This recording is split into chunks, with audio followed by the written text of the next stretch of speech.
নমস্কার বন্ধুরা, কেমন আছো সবাই? সবাই ভালো আছো তো? আজকে সোজা চলে আসলাম একটা সানডে স্পেশাল ব্লগ নিয়ে। মিনি ব্লগ না, পার্ট 1-এ তোমরা দেখেছো যে আমি চিংড়ি মাছ কাটছি, আর ওটারই এটা সেকেন্ড পার্ট, পার্ট 2। এখানেই ভিডিওটা আমি শেষ করব, পুরোটা দেখো অবশ্যই। 4 মিনিটের ওপরে ভিডিওটা আছে।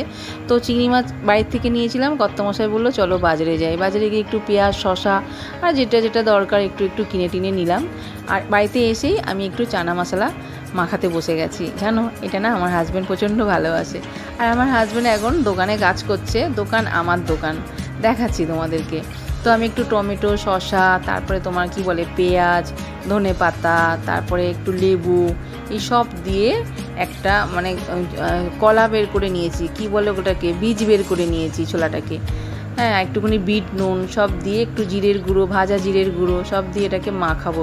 আমার মুখে জল চলে আসছে। কার কার তোমাদের মুখে জল আসছে অবশ্যই কমেন্ট করে জানাবে। তো যাই হোক, এটাকে মাখিয়ে নিয়ে আমি এখন দিতে যাবো আমার হাজব্যান্ডকে। তার আগে একটা কথা বলি, দেখো আজকে হচ্ছে মাদার্স ডে। তো এই রোববারেরই এই ভিডিওটা। আর বড় কোকা ছোটো কোকা মিলে আমাকে উইশ করলো। আমি এখন সোজা চলে গেলাম আমার হাজব্যান্ডের কাছে চানাটা দিতে। আর দেখো ও কাজ করছে। এই হলো আমার দোকান, ঘরের লাগোয়া, মানে ঘরের সাথে একসাথেই। এর আগে তোমরা দেখেছো যারা আমার ইউটিউব পরিবার আছো।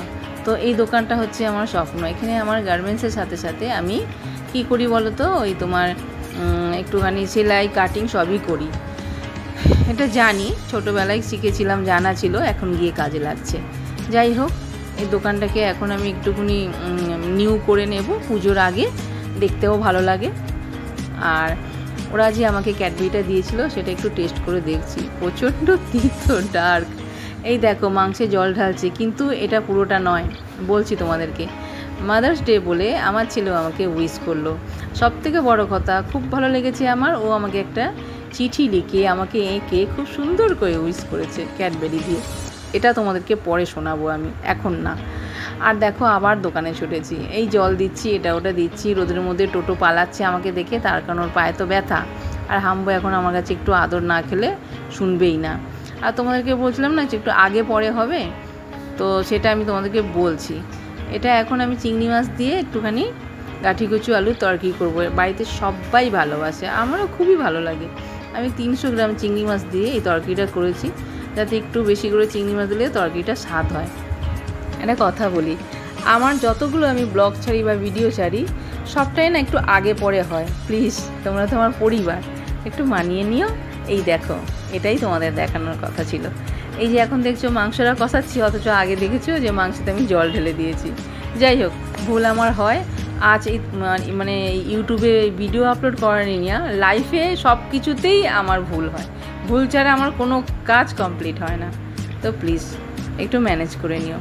রান্না আমার প্রায় শেষের পর্যায়ে। আমি এখন চাটনি বসিয়েছি, আর একটু কুটুসের সাথে খেলে নেব। তার কারণ সারাদিনের এনার্জিও আমার কাজের মধ্যে একটুখানি গিয়ে ওর সাথে একটু খেলাধুলা, একটুখানি ওর পেছনে লাগা, এগুলো না করলে ভালো লাগে না। ও এখন পালালো। আর আমি এখন সব রান্না হয়ে গেছে, আমি এখন বাসন ধোবো, পুরো কাজ সারবো। তারপরে স্নান করে আমি এখন সেলাই মেশিনে বসবো। তার কারণ একটা ব্লাউজ কাটিং করা বাকি আছে, কাটিং করে তবেই বসবো। আর এই সেলাইয়ের ভিডিওটা তোমাদেরকে পুরো আমি তুলে ধরবো, ঠিক আছে? তো সারাদিনে আমার লাইফস্টাইলে কী কী কাজ করি সেটাই তোমাদের সামনে তুলে ধরা, দেখলেই বুঝতে পারবে। এই দেখো, এখন আমি কাটিং করে এসে মেশিনে বসেছি। পুরোটা দেখালাম না, এই সেলাইয়ের ভিডিওটা আমি তোমাদেরকে শেয়ার করব। তো এখন আমি হেম করতে বসেছি। আর সারাদিন এত কাজের মধ্যে দিয়েও এক গাল হাসি নিয়ে আমি এগিয়ে চলেছি। যত ভাববে যে কষ্ট হচ্ছে, তত বেশি কষ্ট হবে। আর যত তুমি হাসি মুখে সব কাজ নিয়ে এগিয়ে চলবে সংসারে সবাইকে নিয়ে মিলেমিশে, তত তোমাদের ভালো লাগবে। অনেক জ্ঞান দিলাম, এখন চলে এসো। প্রচণ্ড খিদে পেয়েছে, খেয়ে নিই। থালিটা তোমাদের সাথে আগেই শেয়ার করেছিলাম, আবারও তোমাদেরকে দেখিয়ে দিচ্ছি। আজকে